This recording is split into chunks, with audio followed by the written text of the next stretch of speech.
¿Qué tal, hermanos? Buenos días, feliz domingo. Espero que estén teniendo un bonito día hasta este momento y que han tenido una semana de victoria en el Señor Jesús. Qué alegría poder estar juntos otra vez para estudiar la palabra aquí en la Iglesia Kairos. Feliz domingo para todos, un fuerte abrazo. Ahora nos toca reunir nuestra familia con nuestra Biblia y estar atentos para recibir la palabra de Dios. Ahora, también les quiero recordar que después va a haber para los niños de Kairos algo muy especial. También para ellos un tiempo en que pueden estudiar la palabra de Dios. Y les voy a decir ahorita que se va a hacer más largo porque hay algo especial para ellos. No se lo pierdan. No se lo pierdan. Vamos a orar y no se olviden que vamos a estudiar un capítulo, y nos toca el capítulo 8 de Mateo, pero debemos leerlo en casa, cada uno, porque no nos alcanza el tiempo por lo pesado que puede ser el video si leemos todo el capítulo. Lo lee en casa luego. Vamos a orar. Señor, te damos gracias por esta oportunidad que nos das, Señor, de estudiar juntos con libertad la palabra.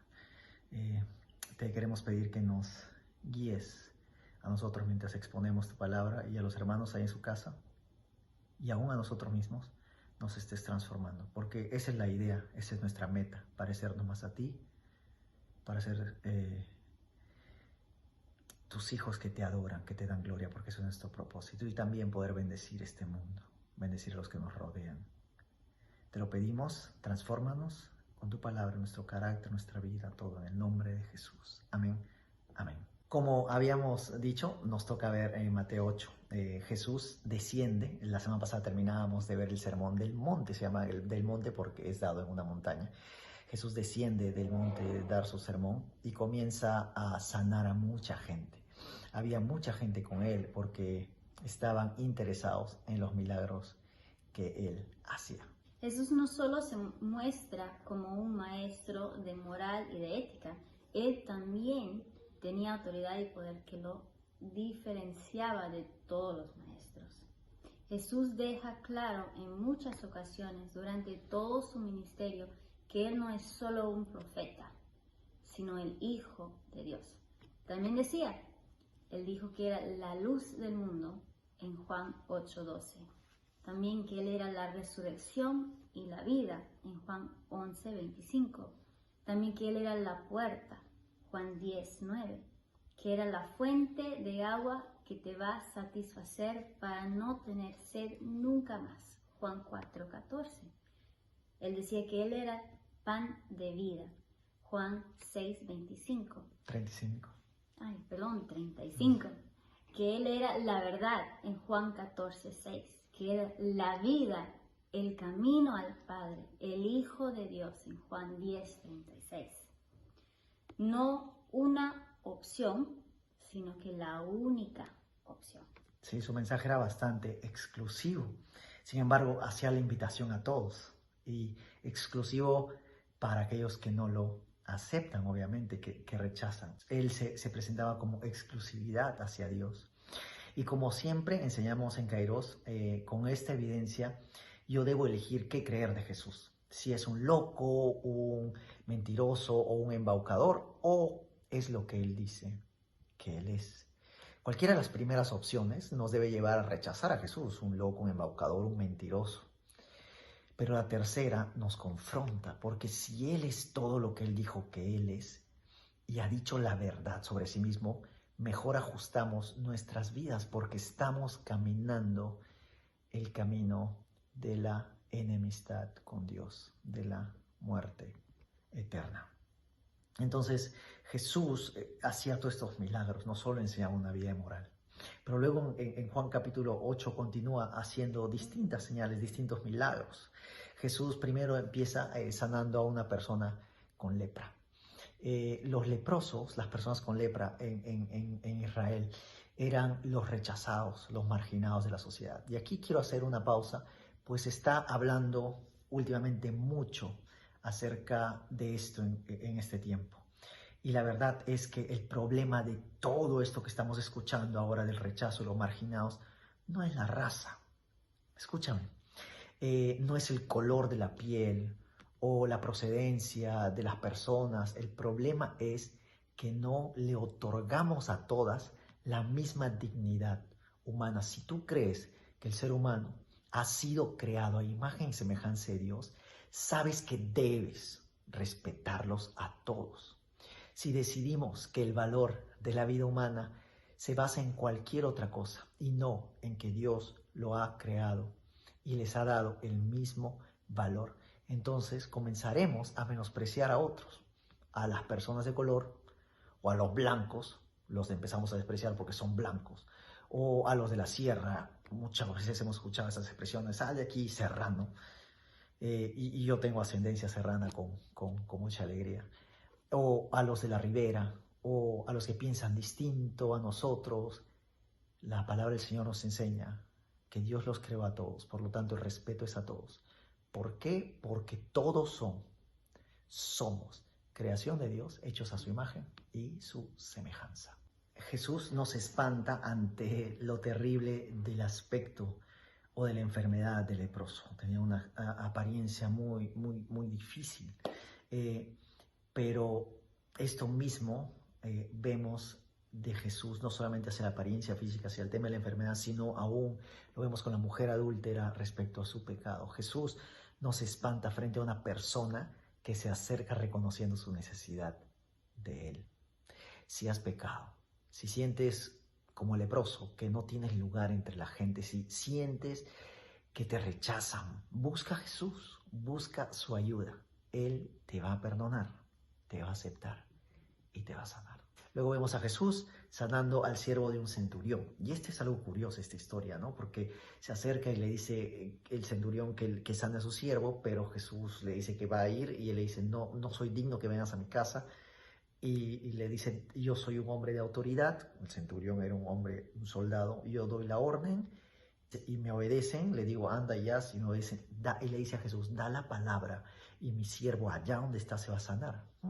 Lo sana a distancia. Nadie imaginó el año pasado que las clases 2020 serían dadas a distancia. Nadie imaginó esto. Nadie pensó que esto se haría. Creo que nadie imaginaba que Jesús podía hacer un milagro a distancia. Pero al ser Dios, Él no está limitado por el tiempo y el espacio. Este hombre creyó en la capacidad ilimitada de Jesús y de su autoridad. ¿Crees tú que Él tiene autoridad sobre todo alrededor de tu vida? Más adelante vemos otra vez su autoridad en este mismo capítulo, pero esta vez respetada su autoridad no por un hombre, sino por la naturaleza misma, los vientos, la lluvia y el mar. Pero veamos que nos toca confiar no solo en su poder y autoridad, sino en su voluntad y en su sabiduría para actuar en su tiempo. Y aún allí la pregunta es, ¿confiaremos o desesperaremos como los discípulos? Estoy hablando que en el capítulo 8 hay una tormenta, ellos están durmiendo, Jesús está durmiendo y los discípulos empiezan a desesperar porque Jesús no hacía nada. Él en su tiempo lo hace. Muchas veces lo que nosotros queremos no va a ir de la mano con el plan perfecto de Dios. El ejemplo que les quiero poner ahora es muy personal, nos acaba de pasar hace poco. Por el tema del coronavirus no pudimos llegar a Quito, estamos distanciados de nuestros hijos por 3 meses, un poco más, y nos quedamos en Lima. Sin embargo, la pregunta que se hacía Ana, que me hacía, recuerdo, la noche anterior a un accidente que ella pasó fue, ¿por qué estamos en Lima? ¿Por qué crees tú que Dios está permitiendo que estemos en Lima? Y al día siguiente sucede un accidente, o a los 2 días sucede un accidente, y Ana tuvo que pasar por muchos exámenes, ir a buscar, fue internada en UCI, en cuidados intensivos, fue algo muy grave. Sin embargo, no vamos a profundizar en la gravedad del accidente, pero sí vamos a profundizar en que si esto hubiese pasado, si ella hubiese tenido un accidente de esta magnitud en Iquitos, que no sabemos si hubiese pasado o no, pero si ella hubiese tenido un accidente así, el hospital estaba colapsado en Iquitos, no hubiese tenido acceso ni a camilla, peor a UCI, y la cantidad de exámenes que se hizo para detectar lo que le había pasado era un tema en el cerebro, y no hubiese recibido el tratamiento inmediato. Entonces Dios sabe por qué permite las cosas y no coincide muchas veces con nosotros. Él dice que sus caminos no son nuestros caminos. No tengo el versículo para esto, pero él dice que sus pensamientos, sus planes son más altos que los nuestros. Confiemos no solamente en su poder, no solamente en su autoridad, que hasta los vientos, la lluvia le obedece, confiemos también en su voluntad y en su sabiduría.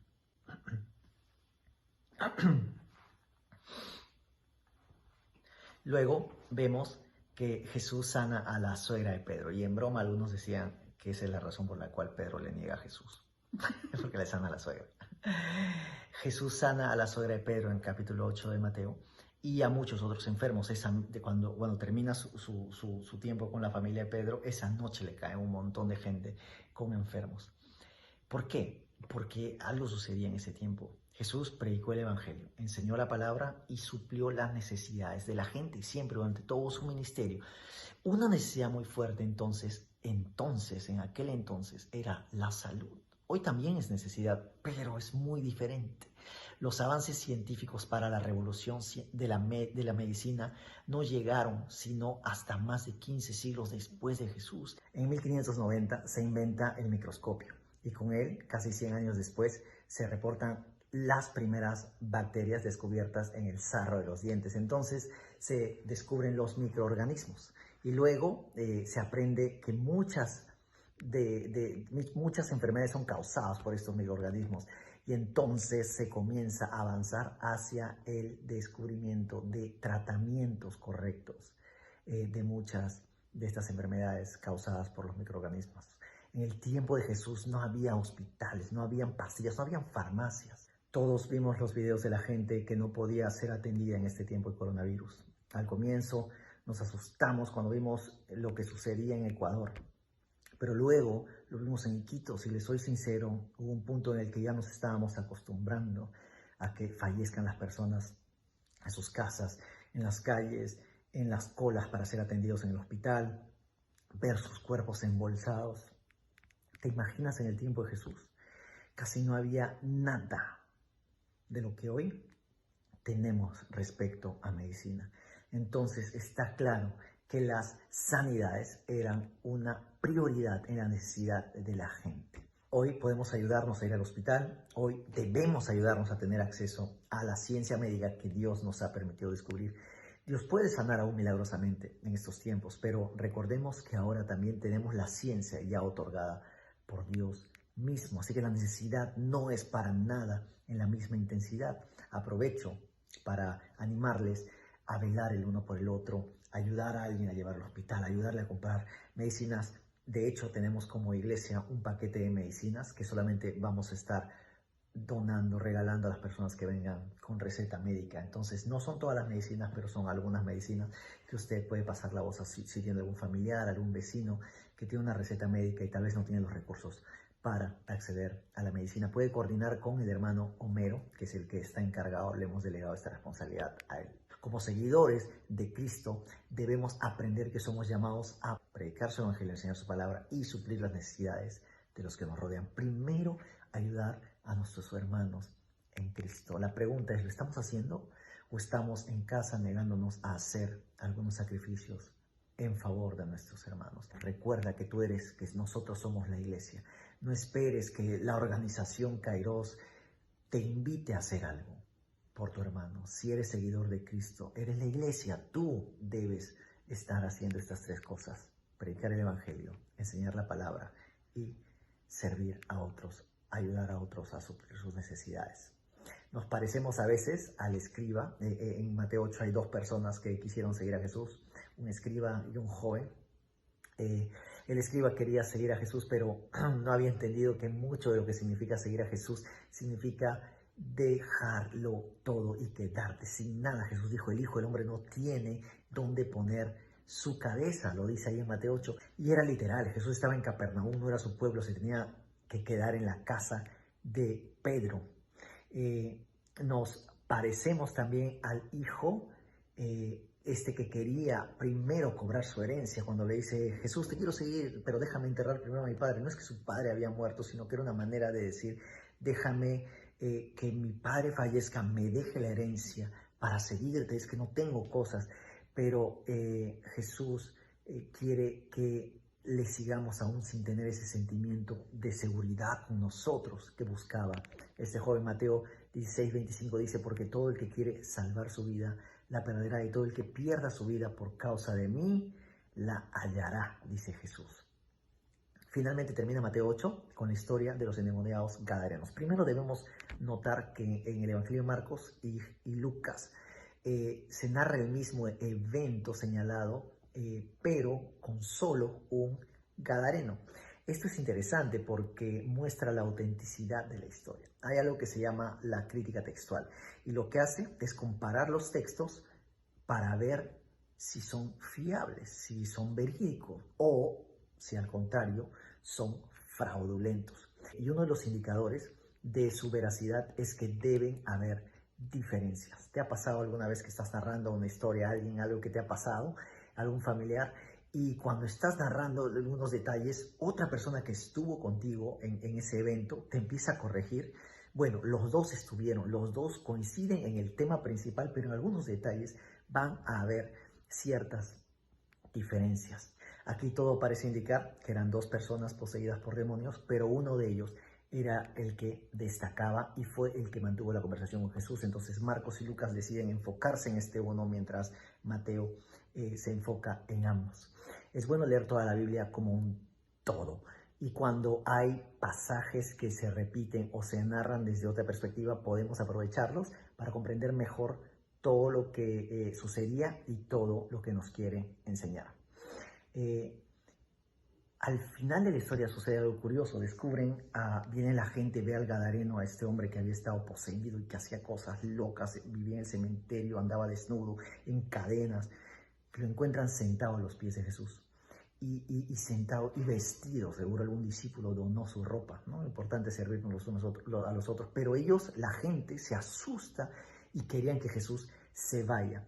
Uno, porque seguro lo de los cerdos, porque los demonios se van a los cerdos. Y dos, porque no entendían lo que había hecho Jesús. Increíblemente hay gente, de aquí va la enseñanza, que aunque vea la obra de Dios en tu vida, no va a querer a Jesús cerca.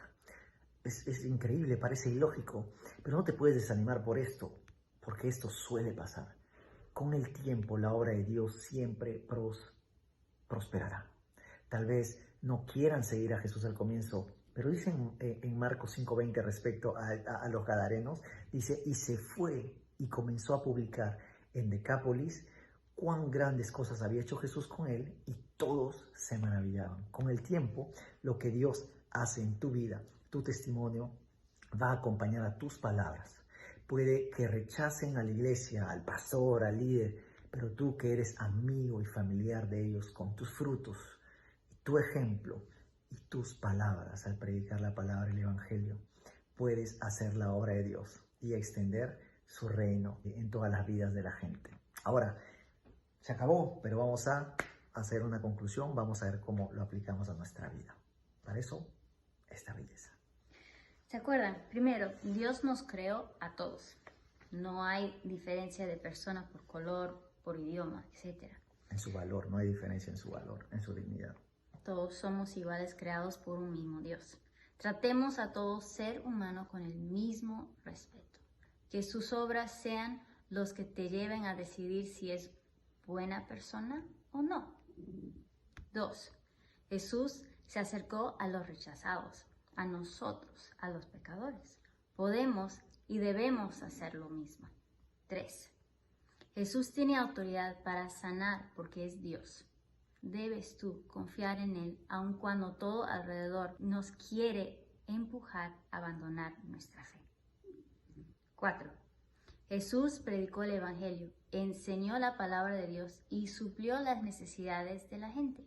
Todo cristiano, todo creyente debe hacer lo mismo: predicar el Evangelio, enseñar la palabra y ayudar a otros, supliendo sus necesidades. 5.